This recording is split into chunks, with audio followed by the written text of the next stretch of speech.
what you call it? Sir, pag ipatatawag ko kayo sa Senado, hindi kayo pwede mag-excuse. Kapag hindi kayo pumunta, ipapasapinaw kayo. Pag nagmatigas kayo, makukontem kayo.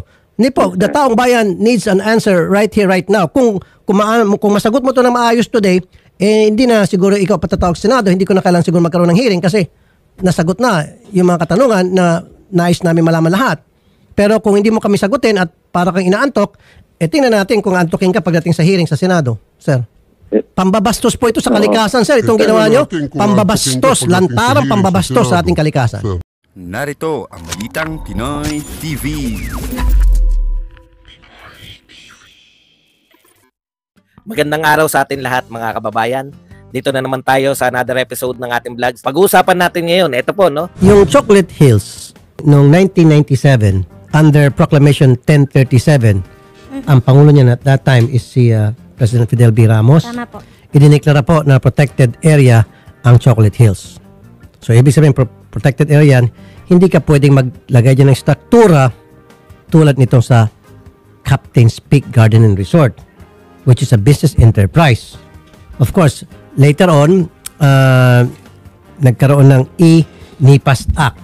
Yung E-NIPAS Act of 2018, nireinforce lang po yung Proclamation 1037, pinagtitibay at lahat mga nakapaloob doon. At the same time, sinasabing yung mga protected area ay pwede namang magkaroon ng something like special use permit na mabibigyan. At ano po yung mga special use permit? Mamaya ipapaliwanag sa atin yan ng mga taga-DNR kung tawagin ay SAPA. Okay, yan pong pag-uusapan natin. Pero bago yan, kung bago ka pa lang dito sa ating channel, mag-subscribe ka na. Dahil ito lang ang tayong channel na may kinikilingan, may pinapanigan, una sa balita, uli sa impormasyon, kaya ano pang hinihintay nyo? Pindot na, okay? Pag-usapan po natin, no? Ito po. Pwede po nating makausap, Idol Rafi, si Attorney Jamie Villamor. Siya po yung chairman po ng Provincial Board Committee on Environment Bohol, Idol Rafi. Siya yung unang umaksyon nung magkaroon ng article sa isang local newspaper in 2022. Agad-agad, ni-request ni Attorney Villamor sa DNR na ipasara. Opo. At anong ginawa ng DNR? I don't know. Alamin natin. Ang dami mga ayaw makipag-usap na sa atin all of a sudden. Lahat sila nagsitaguan na. Sige, tago pa more. Ha? Tatago kayo? Sa Senado hindi kayo makapagtago dahil kapag nagtago kayo, hintayin nyo lang sa pina. Okay? Mr. Felito po, magandang hapon po. Mr. Magandang hapon po, ma'am. Magandang hapon po, Senator Rafi. Noong 2018 po, yung PAMBI ay nag-issue ng resolution allowing the construction of a viewing deck and a treehouse sa area na yan na kung saan nakatirik na itong Captain's Peak. Administration na ho ba ng mayor ninyo? Yung sa 2018 po, Senator? Opo. Hindi pa po siya mayor. 2019 pa po siya naging mayor. Yung former po, Ricardo Suarez.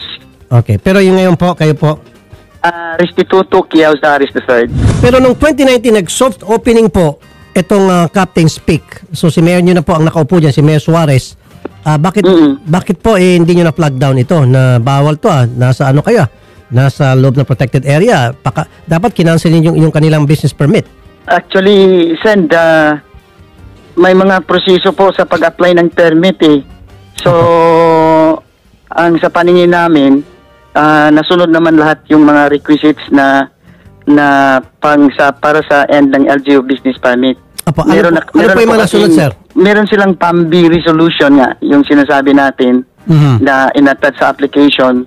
Tapos, yung sa zoning naman, nag-issue naman ang zoning at saka yung building officials, pati na yung assessor at saka yung MENRO. Magandang hapon po, sir. Yes, sir. Yes, sir. Sir, pinag-usapan po namin itong Captain's Peak sa gitna po ng Chocolate Hills. Alam niyo na ho ito, ano? Bakit po nakalusot? Sir, I'm sorry, sir, kasi we have instructions na we will have to seek clearance muna, sir, from our principals. Who is your principal? Our central officer. And who would that be, sir? Yung official, whoever is in charge, we need to seek clearance po, sir. Kayo ba sitting chairman ng PAMBI dyan sa Bohol area? Tama ba, sir? Yes, sir. Yes, sir. Kayo ho ba ang isa sa mga member ng PAMBI? Yung chair, sir. Chair. Kayo po yung chair, tama? Yes, sir. Okay. So kayo yung chair, kayo po yung nag-approve ng resolution na pinapayagan po yung pag-construct ng Captain's Peak despite the fact na alam nyo may Proclamation 1037 panahon pa po ni President Fidel Ramos declaring Chocolate Hills as protected area. Sir. Yes, sir. Yes, sir. Sir. Hello. Hello. Yes, Oh, sir. yes, sir. Ba't yung pinayagan?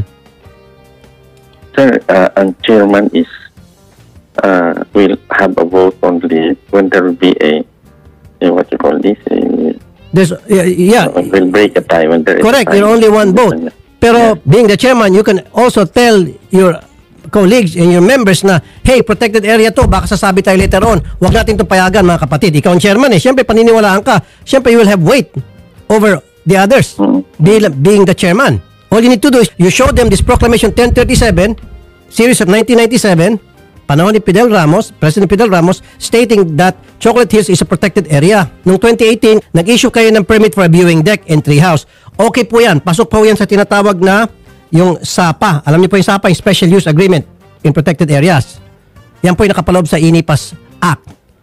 However, noong 2018, nag-issue ulit kayo ng resolution para sa development na. 2019, soft opening ng view deck and treehouse. Okay pa rin po yun. 2022, yun na po yun. Nag-full blast na. Nagkaroon na ng cottages, swimming pool, etc. At kayo pa rin po yun. Di ba, sir? Yes, sir. Noong 2022, nagkaroon po ng newspaper article sa Bohol, local, na binabatikos po yan at umaksyon po si Attorney Jamie Villamor at nag-request po sa DNR na ipasara at wala ko kayong ginawa. Hello. Yes, sir. Yes, sir. Yes, sir. Yes, sir. Opo, wala po kayong ginawa. Bakit po, sir? Sir, we will excuse myself, sir, kasi I'm what you call this? Sir, pag ipatatawag ko kayo sa Senado, hindi kayo pwede mag-excuse. Kapag hindi kayo pumunta, ipapasapinaw kayo. Pag nagmatigas kayo, makukontem kayo. Hindi po, the taong bayan needs an answer right here, right now. Kung masagot mo to na maayos today, hindi na siguro ikaw patatawag sa Senado, hindi ko na kailangan siguro magkaroon ng hearing kasi nasagot na yung mga katanungan na nais namin malaman lahat. Pero kung hindi mo kami sagutin at para kang inaantok, tingnan natin kung antokin ka pagdating sa hearing sa Senado, sir. Pambabastos po ito sa kalikasan, sir. Itong ginawa nyo, pambabastos, lantarang pambabastos sa ating kalikasan. They were supposed to secure an ECC, pero they have not secured an ECC, sir. I know, in the first place, hindi sana kayo nag-issue ng resolution na allowing Captain's Peak na magkaroon ng construction dyan sa area na yan. That resolution that you issued, yun po ang ginamit ng LGU para issuehan sila ng business permit sa BPLO, Business Permit Licensing Office. Kayo po ang nag-umpisa lahat. Kayo po ang naging ugat ng problema. You see? Sir? Yes, sir. Ano yan, sir? Sir, mukhang matatanggal ka rito, Yes, sir. sir. Although, isang boto ka nga lang. Sige, pwede yung malaman kung sino-sino mga members ninyo? Yes, sir. We will. Sino po mga members niyo po ng Pambi nyo dyan? Alam ko, governor, mayor, barangay chairman, tapos district representative ng lugar, may sakop niya, even senator pa nga eh. Or a sitting senator, alam ko. Okay? So lahat po ba yun pumirma? The majority, sir. Majority. Sino-sino po yung mga pumirma doon? Bukod po sa inyo, sir. Sa Pambi. Sir, what are you referring to? It is the resolution Di or ba, sir, the yung votation during the meeting? Yes, sir. Yung pumirma sa sa resolution na allowing Captain's Peak na mamayagpag sa isang protected area gaya ng Chocolate Hills. Hello, hello, Yes. sir. Opo, sir. Opo. Yes, sir. Opo. We are in the middle of a meeting kasi, sir, with Opo. one. Oo. Huwag mo na problema yung meeting na yan kasi baka dumating ang time, hindi mo na kailangan makipag-meeting sa kanila. Ang meeting mo na lang, magmi-meeting ka na sa sa retirement mo. Maaga kang mag-retire dito, sir. Napakalaking violation to, sir. Ang daming batas na na-violate nyo dito. Lantarang, sir. Yes, sir, we will just explain it, sir, in due time. Okay, sige, ganito na, sir. Nahiya ka mag-explain ngayon. So, ako po ay magpapile ng resolution in EDUP legislation para imbestigahan ito. Kasama ka dun, sir, sa ipapatawag. Ikaw po yung top of the list. Ang una po namin ipatatawag. Okay, sir? Yes, sir. At syempre, sir, sabi mo, kukuha ka muna ng go signal doon sa higher up. Then, Yes, sir. aakyat tayo hanggang kataas-taasan kung kinakailangan. Pati si Secretary Loizaga, kasama sa ipatatawag din namin para dalawa kayo mag-amo magsasalita doon. Tama ba, Yes, sir? sir. Yes, sir. Yes, sir. Okay. So sa ngayon, sir, hindi na kita pwedeng pilitin. Sir, ninenervous ka ba, sir, o inaantok ka lang, sir? Kung naistorbo ka namin, sir. Pasensya na, sir, kung kami po ay nakaistorbo. Nervous siguro, sir. Bakit ka nervous, sir, kung wala kang kasalanan? All you need to do is just tell the truth. Yeah, Di ba? yeah. The truth will set you free, sabi po nila. O, di ba? Yes, sir. In due time, sir. Yeah. Ninervous ka lang. Okay. Gaano katagal ka na po sa serbisyo, sir? Matagal-tagal na rin, sir. More than 30 years. Sayang. Oo. Kung saan ka pa retire, sir, doon ka sumablay. Yun. Usually, sir, pag medyo malapit ka sa retirement, doon ka nagsisipag, di ba? Para alagaan mo yung pangalan mo, yung nagawa mo, mga na-accomplish mo through the years. Di ba? At magkaroon ka ng legacy. Kaso itong legacy mo, sir, yung bang sinira mo yung kalikasan. Pangit na legacy ito, sir. Anyway, Attorney Jamie Villamor, Chairman, Provincial Board Committee on Environment, Bohol. Attorney, magandang hapon. Yes, good afternoon po, Senator. Okay, kayo po ay nakipag-ugnayan sa DNR, if I'm not mistaken, based on our conversation earlier, matapos ho kayo makatanggap ng complaint or meron natang article lumabas, local news, tungkol nga dito, and then pinagsabihan nyo ata ang DNR, tama ho ba, Attorney? At ano po nag-action ng DNR? Wala po? Yes po, nagtawag po kami ng investigation last August and September to clarify matters, no, and of course to investigate in aid of legislation tungkol po dun sa nalaman lang po namin at the time na meron daw pong resort within sa Chocolate Hills Heritage. So dumalo naman po, no, yung representatives ng DNR and also sa PAMB, Penro was also there, and then na-establish po natin yung mga facts, no, kung paano nagsimula, what were the documents submitted, and the basis of the approval, no. So, na-establish naman po yung mga facts and information na kailangan po doon, Senator.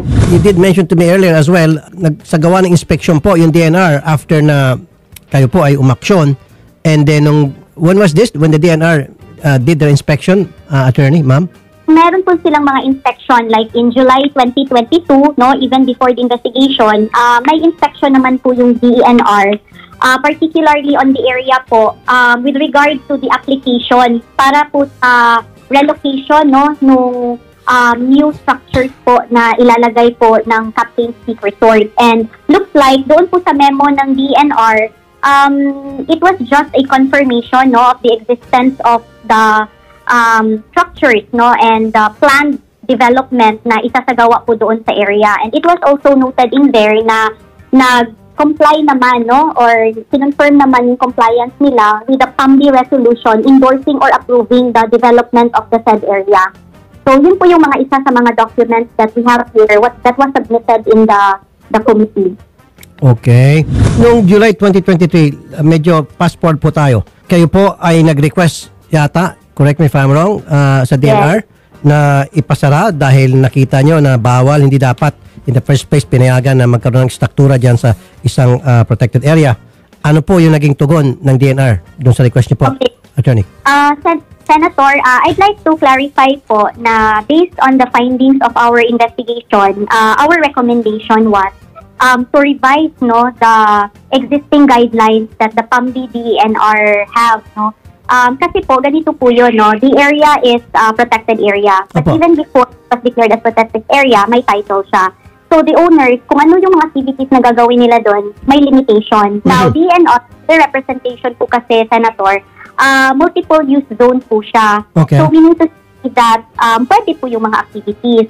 Now, doon sa approval po kasi ng DNR endorsing the said resort, nilagay kasi nila doon na allowable yung development and construction for as long as it is within the 20% threshold from the baseline of the hill to the tip of the hill.